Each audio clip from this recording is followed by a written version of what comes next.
Bonjour à tous, alors aujourd'hui je vous propose une vidéo sur l'argent et la Shoah. Je ne sais pas si vous le savez, mais le monde entier paye encore aujourd'hui pour la Shoah. C'est un business plus que lucratif, car à l'heure où je vous parle, le chiffre a sans doute dépassé les 100 milliards de dollars. Alors pour vous donner un exemple, l'Allemagne a payé plus de 64 milliards d'euros. Le montant était même supérieur aux attentes des associations elles-mêmes. La France, elle a payé 6 milliards depuis 1945, et elle paye encore aujourd'hui un peu moins de 150 millions d'euros par an. Il faut savoir que la majorité de l'argent est récolté par une association juive américaine. Un des représentants en France n'est rien d'autre que le CRIF. On devine aisément quels sont les intérêts de la culpabilisation éternelle de la Shoah. On comprend donc facilement les déclarations outrancières du CRIF. Je vous donne comme exemple la déclaration d'un des anciens présidents de cette association juive qui demande qu'on enseigne la Shoah à l'école maternelle, rien que ça. Je trouve que ça n'est pas au niveau du collège qu'on devrait enseigner ces choses-là, mais dès l'école primaire. Je me demande même s'il ne faudrait pas commencer à la maternelle, parce que les gens ne naissent pas antisémites, donc ils le deviennent. Alors moi, ce qui me pose problème, au-delà des montants astronomiques que les associations juives font payer aux Européens, sont les suivants. La principale association juive est corrompue.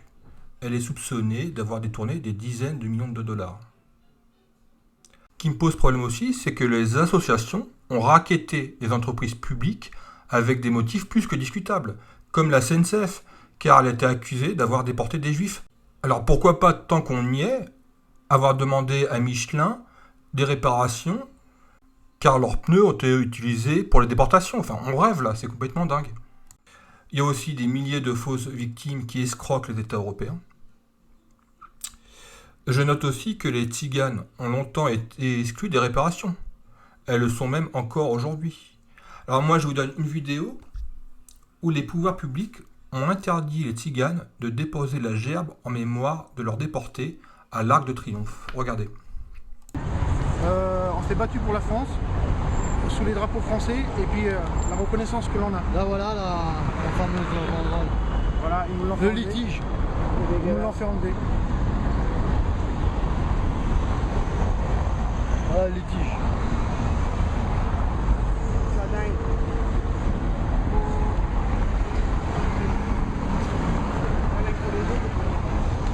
Et ça, c'est à mettre en parallèle de Hollande qui, pendant la commémoration de la Première Guerre mondiale, parle de la Shoah. Et nous aurons à le commémorer, hélas, aussi un désastre encore plus ravageur, un déchaînement encore plus terrifiant, dont la Shoah fut le paroxysme, pour que de cette épouvante sortent enfin les Nations Unies, la Charte universelle des droits de l'homme et l'Union européenne. Lorsque la politique se mêle de l'histoire et de la mémoire, il y a toujours une instrumentalisation. Et Dieu sait que les historiens se sont beaucoup battus contre ces utilisations, ces usages abusifs de l'histoire. Voilà ce que signifie commémorer aujourd'hui. Alors finalement, pour conclure, ce que je vous dis, c'est la même chose que Norman Finkelstein, qui dans son livre « L'industrie de l'Holocauste » démontre point par point le choix business. Alors, on les devine facilement. Le gain politique pour ces organisations juives qui rendent pratiquement impossible toute critique fondée ou non sur Israël. Le gain financier avec les dérives, rackets, détournements de fonds, fausses victimes.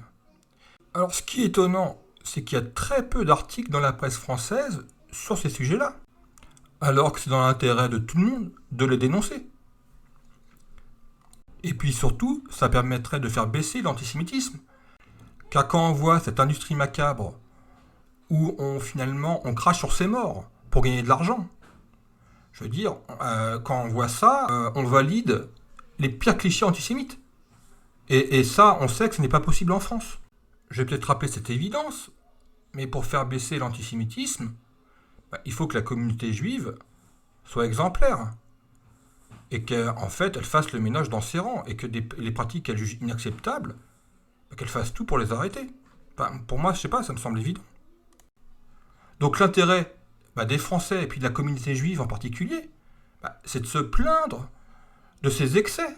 afin que cette communauté ne soit plus montrée du doigt pour tout et n'importe quoi. Bon voilà, bah écoutez, c'était ma vidéo. Ouais, je trouve ça un peu triste en fait. Quand je l'ai faite, je me dis quand même, comment c'est possible quoi. Comment c'est possible je sais pas. J'arrive pas à comprendre comment on peut, comment dire, violer la mémoire de sa victime avec de l'argent. Voilà, pour moi, les morts, ça se respecte et on peut pas faire ça, quoi.